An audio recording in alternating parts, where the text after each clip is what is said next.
மீண்டும் உங்களை நான் சந்திப்பதிலே மிக்க மகிழ்ச்சி அடைகின்றேன். நான் இலங்கையில இருந்து பதுளை போதனா வைத்தியசாலையில இருந்து வைத்தியர் கிருஷான் வேதநாயகம். நாங்கள் இன்று இன்னும் ஒரு சிறு விடயத்தை பற்றி பார்க்க போகின்றோம். அதாவது பெண்கள் உச்சக்கட்டம் அடைவதற்கு ஆண்கள் 6 வழிமுறைகளை பின்பற்ற வேண்டும். பல பேர் தொலைபேசியின் மூலமாக கேட்கின்ற ஒரு பிரச்சனையாக இருக்கின்றது. அந்த விடயங்களை பற்றி இன்று நாங்கள் பார்க்க போகின்றோம். எனவே பெண்கள் உச்சக்கட்டம் அல்லது ஆர்காசம் அடைவதற்கு ஆண்கள் செய்ய வேண்டிய 6 இலகுவான வழிமுறைகளை பற்றி நாங்கள் பார்க்க போகின்றோம். எனவே இந்த நிகழ்ச்சி உங்களுக்கு பிடித்திருந்தால் யூடியூப்லே பார்ப்பவர்கள் மறக்காமல் லைக் பண்ணுங்கள், ஷேர் பண்ணுங்கள். அதே நேரத்திலே மணி சின்னத்தை அல்லது பெல் சைனை அமுத்தி சப்ஸ்கிரைப் பண்ணுங்கள். டிக்டாக்கிலும் இன்ஸ்டாகிராமிலும் பார்ப்பவர்கள் ஃபாலோ பண்ணுங்கள். அதே நேரத்திலே உங்களுடைய நண்பர்கள் உறவினர்களுக்கு பார்க்காதவர்களுக்கு இந்த நிகழ்ச்சியை மறக்காமல் நீங்கள் அறிமுகப்படுத்துங்கள்.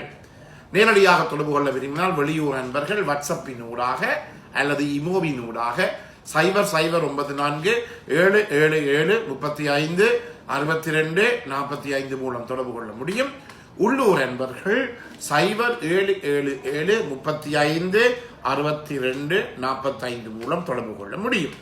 எனவே முதலாவது ரூல் என்னவென்றால், ஒரு பெண்கள் உச்சக்கட்டம் அடைவதற்கு முக்கியமாக தேவையானது முதலாவது மன அழுத்தம் இல்லாத முன் விளையாட்டுகள், ஃபோர்ப்ளே. இது மிக மிக முக்கியமானது ஒரு பெண் உச்சக்கட்டம் அடைய.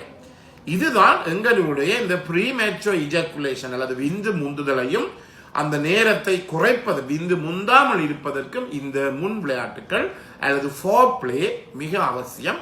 மன அழுத்தம் இல்லாத முன் விளையாட்டு. இது என்ன மன அழுத்தம் என்றால், இது ஒன்று நான் சொல்ல வேண்டும். சில வீடுகளிலே, சில குடும்பங்களிலே பல பேர் 10-15 பேர் ஒரு குடும்பத்தில் இருப்பார்கள். ஒவ்வொருவருக்கும் ஒரு அறை கொடுக்கப்பட்டிருக்கும். எனவே சில நேரங்களில் இந்த முன் விளையாட்டு என்று சொல்லப்படும் போது உங்களுக்கு தெரியும், முத்தம் கொடுத்தல், வாய்வழி உறவுகள், விரல்கள் மூலமாக தூண்டுதல், பெண்களுடைய இந்த கிளிட்டோரியஸை விரல்கள் மூலமாக தூண்டுதல், இவை எல்லாவற்றையும் அல்லது மார்புகளை தூண்டுதல், மார்பக காம்புகளை வாய் மூலம் தொடங்குதல், இவை எல்லாம் இந்த முன் விளையாட்டு பகுதியிலே இடம்பெறுகிறது, இந்த ஃபோர்ப்ளேயிலே இடம்பெறுகிறது. இவை எல்லாவற்றுக்கும் மிக முக்கியமானது என்ன? மன அழுத்தம். வடிவாக சொல்லப்படுகிறது, ஸ்ட்ரெஸ் இல்லாத, மன அழுத்தம் இல்லாத முன் விளையாட்டுகள். யாரும் பார்ப்பார்களோ, யாரும் கேட்பார்களோ, மற்றவர் என்ன நினைப்பார்களோ, என்னுடைய அப்பா என்ன நினைப்பார், அம்மா என்ன நினைப்பார், அல்லது மாமி என்ன நினைப்பார், மாமா என்ன நினைப்பார், என்னுடைய மச்சான் மேல் சுத்தி இருக்கிறார்கள், அவர்கள் என்ன நினைப்பார், இவை ஒன்றும் இல்லாத, அதாவது மன அழுத்தம் இல்லாத இந்த முன் விளையாட்டு என்பது மிக மிக அவசியமானது. எனவே உங்களுக்கு தெரியும், இந்த மார்பு காம்புகளானது மிக மிக ஒரு சென்சிட்டிவான, மிக மிக உணர்ச்சி உள்ள ஒரு பகுதியாக பெண்களிலே இருக்கின்றது மார்பக காம்புகள். அதை கூட தூண்டுகின்ற போது நான் முதலும் சொல்லி இருக்கிறேன் என்று நம்புகிறேன். ஒரு கிரேப்ஸை நாங்கள் திராட்சை பழத்தை எவ்வாறு, ஒரு திராட்சை பழம் இருக்கிற அந்த குலையில இருந்து அந்த திராட்சை பழத்தை எவ்வாறு நாங்கள் உடைத்து எடுக்கிறோமோ அதே போலதான் அந்த மார்பக காம்புகளை மிகவும் மெதுவாக நாங்கள் தூண்டி கொடுக்கின்ற போது அதன் மூலமாக பெண்களுக்கு ஏற்படுகிற உணர்ச்சி மிக அதிகமாக இருக்கிறது. எனவே வாய்வழியான தூண்டுதல் அல்லது கிளிட்டோரியஸை விரிகளினாலே தூண்டுதல், அதே நேரத்தில் மார்பக காம்புகளை நிப்பிள்ஸை தூண்டுதல், அது வாய் வழியா இருக்கலாம், கை வழியா இருக்கலாம். இவை எல்லாம் இந்த முன் விளையாட்டுகளிலே மிகவும் அவசியம். எனவே முன் விளையாட்டுகள் எவ்வளவு நேரம் போகலாம் என்றால் 15 to 30 நிமிடங்கள். பல பேர் பல பிரச்சனைகள் கதைக்கின்ற போது பெரிய கவலையாக இருக்கின்றது. என்றபடியால் தான் இந்த நிகழ்ச்சியை நான் இன்றைக்கு சொல்ல வேண்டும் என்று நான் எடுத்துக்கொண்டேன். எனவே முன் விளையாட்டுகள் 15 to 30 நிமிடங்களுக்கு அவசியம்.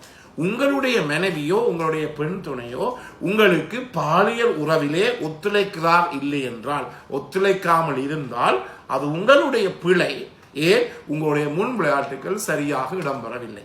இதை முன் விளையாட்டுகள் ஒழுங்காக இருக்குமாக இருந்தால் எந்த ஒரு பெண்ணையும் நீங்கள் உங்களுடைய பாலியல் உறவுக்கு நீங்கள் அழைத்துக் கொள்ளலாம். எனவே முன் விளையாட்டுகள் என்பது மிக மிக முக்கியமானது. அவசரப்பட வேண்டாம். இது மெதுவாக நீங்கள் முன் விளையாட்டுகளிலே ஈடுபடுகின்ற போது, ஃபோர்ப்ளேயில் ஈடுபடுகின்ற போது அங்கு உங்களுக்கு இந்த இரெக்டல் டிஸ்பங்க்ஷன் அல்லது ஆண்குறி விரைப்படைய முடியாத தன்மை அல்லது இந்த அதாவது விந்து முந்துதல் போன்ற பிரச்சனை எல்லாம் மிக மிக குறையும். எனவே முக்கியமாக என்ன தேவை? முக்கியமாக உங்களுக்கு தேவைப்படுவது இந்த முன் விளையாட்டுகள். இரண்டாவதாக முக்கியமானது என்ன? இந்த கிளிட்டோரியஸ். கிளிட்டோரியஸ்ல 2 பகுதி இருக்கிறது. ஜி ஸ்பாட்ஸ், ஏ ஸ்பாட்ஸ் இருக்கிறது. இந்த ஜி ஸ்பாட்ஸ் எனப்படுது இந்த யோனியினுடைய மேல் பகுதியிலே சாதாரணமாக 3-4 சென்டிமீட்டர் இடத்திலே மிகவும் ஒரு மேடான பகுதி ஒன்று காணப்படும்.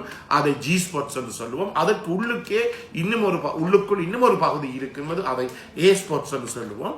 இவையெல்லாம் பெண்களிலே மிகவும் நரம்பு எல்லாம் அப்படியே குவிந்து கிடக்கும். அந்த கிளிட்டோரியஸே கூட நரம்புகளினுடைய குவிப்பாகத்தான் இந்த கிளிட்டோரியஸ் இருக்கின்றது.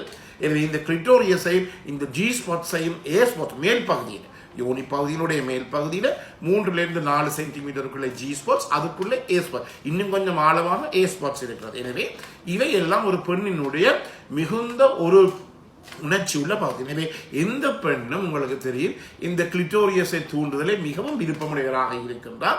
எனவே இந்த முன் விளையாட்டுகளிலே சரியாக நீங்கள் இல்லாதபடியினாலே தான் அந்த பெண்ணுக்கு இந்த பாலியல் உணர்ச்சி என்றால் என்ன, ஓர்காசம் என்ன என்று கொண்டு தெரியாமல் இருக்கிறது. எனவே இவற்றை நீங்கள் கட்டாயமாக தூண்ட வேண்டும். தூண்டுகின்ற போது அந்த பெண்ணுக்கு என்ன ஏற்படும் என்றால் இந்த பாலியல் ஆசைகள் ஏற்படும், செக்ஷுவல் டிசையர் அல்லது செக்ஷுவல் லிபிடோ ஏற்படுகிறது. அதே நேரத்திலே 70-80% பெண்கள் இந்த கிளிட்டோரியஸை கை விரல்களினாலே தூண்டுவதால் மட்டும் அவர்கள் உச்சக்கட்டம் அடைகிறார். எனவே 70-80% 100 பெண்களை எடுத்துக்கொண்டால் 70-80% பெண்கள் கிளிட்டோரியஸை மட்டும் தூண்டுவதனாலே அவர்கள் உச்சக்கட்டம் அடைகிறார். எனவே அங்கு ஒரு இன்டர்கோர்ஸோ அல்லது உட்புகுத்தலோ அல்லது பாலியல் உறவோ தேவையில்லை. விரல்களினாலே மட்டும் இந்த கிளிட்டோரியஸை தூண்டுகின்ற போது அந்த இடம் உச்சக்கட்டம் அடைகிறது. எனவே இதில் இருந்து நீங்கள் என்னத்தை அறிய வேண்டும் என்றால் அதனுடைய தாற்பயத்தை எவ்வாறு நாங்கள் எவ்வளவு முக்கியத்துவம் இந்த கிளிட்டோரியஸை தூண்ட வேண்டும் என்பதை பற்றி இதன் மூலமாக நீங்கள் அறியக்கூடியதாக இருக்கிறது. மூன்றாவதாக முக்கியமான பகுதி நான் சொன்னது போல இந்த ஜி ஸ்பாட், ஏ ஸ்பாட். எனவே ஜி ஸ்பாட் எங்கே இருக்கின்றது? யோனியினுடைய மேல் பகுதியிலே 3-4 சென்டிமீட்டர் இருக்கிறது. இது சற்று நீங்கள் அதை தடவி பார்த்தீங்கன்னா ஒரு ஒரு கரண முரணான ஒரு ஃபீலிங் ஒன்று உங்களுக்கு வரும். அதைத்தான் சொல்லுவோம் நாங்கள் ஜி ஸ்பாட்ஸ் என்று. அதே போல ஏ ஸ்பாட்ஸ் என்ற பகுதி இன்னும் கொஞ்சம் ஆழமாக இருக்கின்ற பகுதிதான், ஆழத்திலே மேல் பக்கத்தில் இருக்கிற பகுதி ஏ ஸ்பாட்ஸ். எனவே இந்த ஜி ஸ்பாட்ஸையும் ஏ ஸ்பாட்ஸையும் நீங்கள் ஒரு பெண்ணை நீங்கள் உச்சக்கட்டம் அடைய செய்ய வேண்டுமாக இருந்தால் கட்டாயமாக நீங்கள் இந்த ஜி ஸ்பாட்ஸையும் ஏ ஸ்பாட்ஸையும் தூண்ட வேண்டும். கவனமாக இருங்கள்.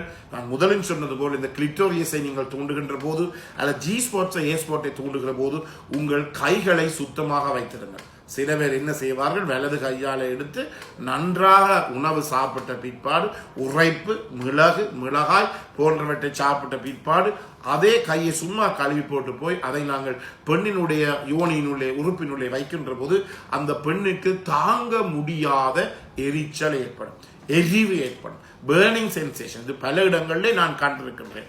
எனவே அதன் பிற்பாடு அந்த பெண் உங்களை ஒருபோதுமே தன்னுடைய கிளிட்டோரிஸையோ ஏ ஸ்பாட்ஸையோ ஜி ஸ்பாட்ஸையோ தூண்ட அனுமதிக்க மாட்டார்.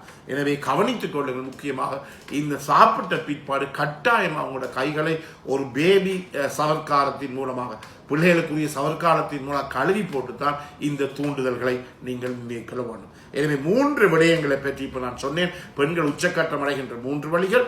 அடுத்த நிகழ்ச்சியில் அடுத்த 3 வழிகளையும் நாங்கள் பார்க்கலாம்.